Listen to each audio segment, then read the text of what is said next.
Дребните селски стопанства са скрития двигател за съживяване на българските села. Освен това, малките ферми задължително трябва да се превърнат в катализатор за развитие на макроекономиката в страната. Това заяви Георги Георгиев от фондация "Земята – източник на доходи". Неправителствената организация осъществи дискусия за развитие на дребните стопанства. Проявата бе част от втория ден на международната селскостопанска изложба Агра 2013. В Конгресния център на Международен панаир Пловдив се събраха представители на държавни, общински и неправителствени организации, за да обсъдят проблемите на хората, заети в малките ферми или стопанства.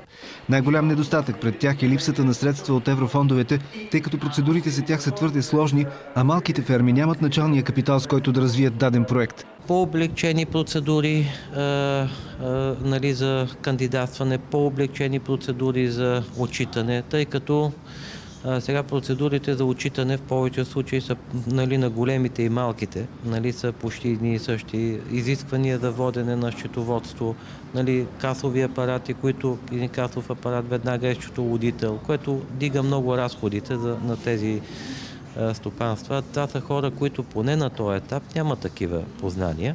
През следващия програмен период на Европейския съюз 2014-2020 година основен приоритет ще бъде финансирането на действащи дребни стопанства, които имат устойчивост, така че да генерират повече продукция, която да има търговска цел, а не само за лична полза. Дребно земеделско стопанство, това е онова, което се дефинира в рамките на от 1 до 4 икономически единици.